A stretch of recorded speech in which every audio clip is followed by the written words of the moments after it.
All right, so today I wanted to go through my complete Fujifilm workflow. If you guys don't know, I work in broadcast, I work in documentary, and then I just create content for my job and myself on social media. And I just want to take you guys through the cameras I use, the settings I have in those cameras, and my complete post-production workflow.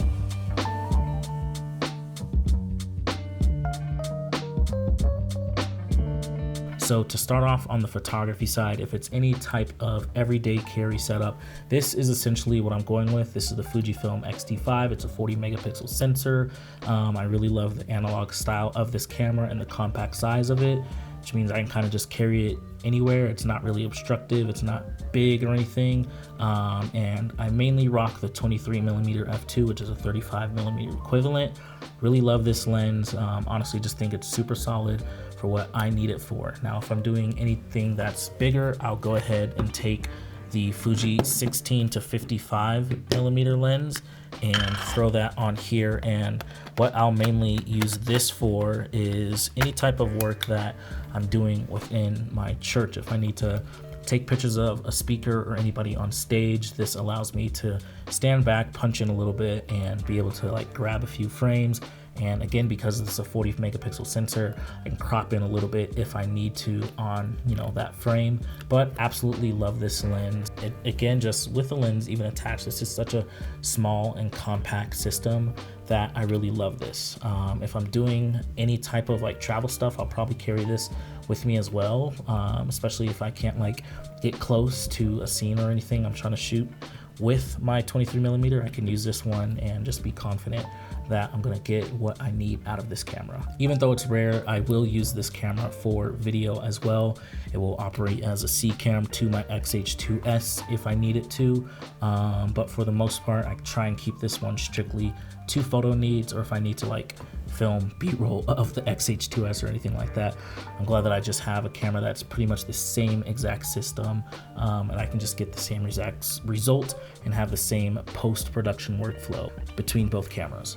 Now, when it comes to my photo settings with this camera, honestly, I try and keep it really basic.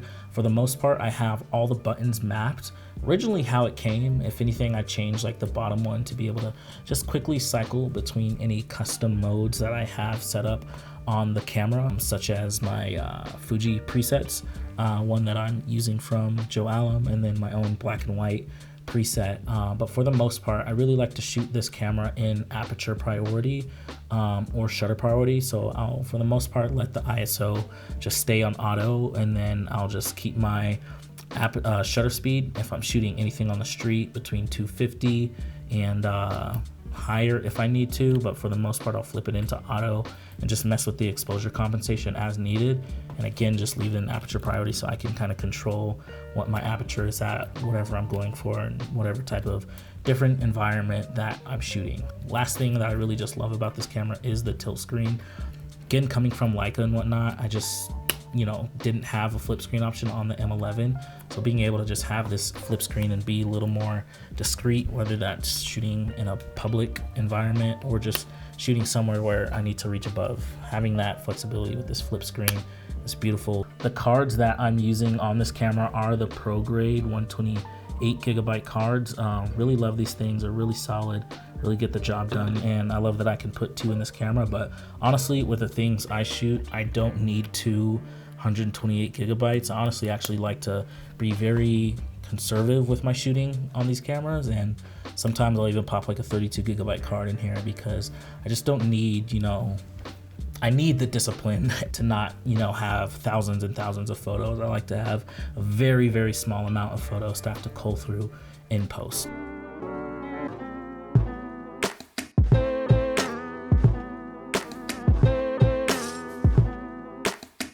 All right, so switching over to the video side of things. Again, I'm using the X-h2s, which is what I'm filming on right now. Absolutely love this camera. For the majority of the part, I like to shoot in the 6.2K open gate, and depending on just the card you're using, that will dictate, what mode you can shoot in and how much recording time you have. But for the most part, I like to record in the all-I.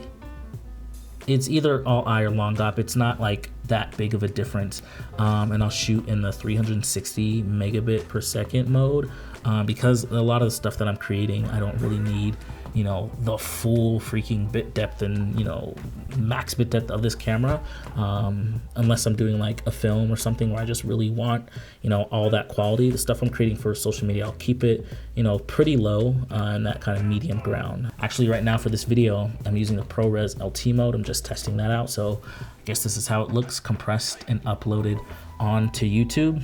So let that, you know, be somewhat of a judge for you. But again, the most part, I'm shooting in f-log2 and 6.2K open gate. Now, one thing that I love about the X-h2s, and if you only use the X-h2s, is the fact that I can use CF Express Type B cards. I really love this card. I have the 1TB Angelbird card, and this is just a super solid card. I can kind of just get so much flexibility out of this card, and I love that I can essentially tell the camera to only write my video files onto this card while I have the SD card in the slot 2 port, and all my photo stuff goes only to that card. So that helps me keep everything organized. That's a little tip, I guess, for you guys. If you didn't know that your camera can do that, or if you're just looking into and curious about this camera, you can do that. I really love that. That's honestly one of my favorite features about this camera, because it really helps me stay organized with the amount of work that I do throughout the year. When it comes to lenses that I use for my X-h2s, again, it's the same as the X-T5, along with the Viltrox 13mm f1.4 that I'm filming on right now. Absolutely amazing lens, really love it. And then I have a glimmer glass filter in front of it. So the other tool that I'm using on X-h2s is my Freewell variable ND filter. It's magnetic. Absolutely love it because I can just take it and it magnetizes onto the camera. You can just tighten it down just for that extra security. And it has just like a hard stop at 7 stops. It's a 3 to 7 stop filter. Absolutely solid, really love it. There's not really too much heavy color shift or anything with this filter. I just find it to be just really solid, really easy to take on and off and swap between lenses, opposed to having to play the whole screw game. So I just have a bunch of magnetic ND filters across my lenses, and then I could just toss it on wherever I need to. Got a big fingerprint on that. When it comes to offloading and organization for these cameras, I'm using the Angelbird card reader. This has been pretty solid for me for the most part. I was using a pro grade card reader, and for some reason it just started to freeze up my entire Finder system on my computer, which I thought was really weird and really scary, so I don't like to use that. But this, for the most part, gets the job done and gets my media offloaded from my Angelbird cards really well. And then when it comes to organization of those files, I actually use the program called Offshoot. It is a paid application and it's slightly expensive, but I really enjoy it because it allows you to safely transfer your files from your SD card to whatever hard drive system you're using. And then it gives you a check report to just tell you that all your files made it across safely and everything's organized as it was, you know, on the card or however you set up the transfer.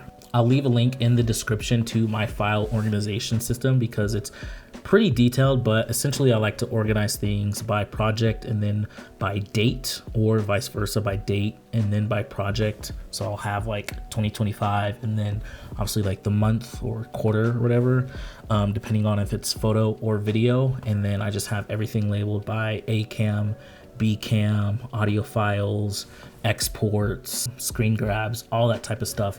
It's extremely detailed just for the sake of being organized, so that if I have to leave and come back to the project months later, I know exactly where specific files that I need are, and then I can just have a clean file, project file system for when the project's done. I can return to it and just know exactly where all the assets that I need for that specific project are located.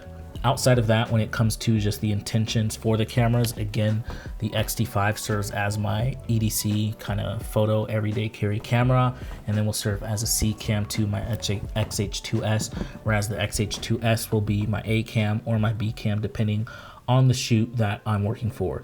A lot of the stuff that I shoot on my Pixis and my Red Komodo, which are raw recording formats, and sometimes that's too much, sometimes that's just right for what I'm doing.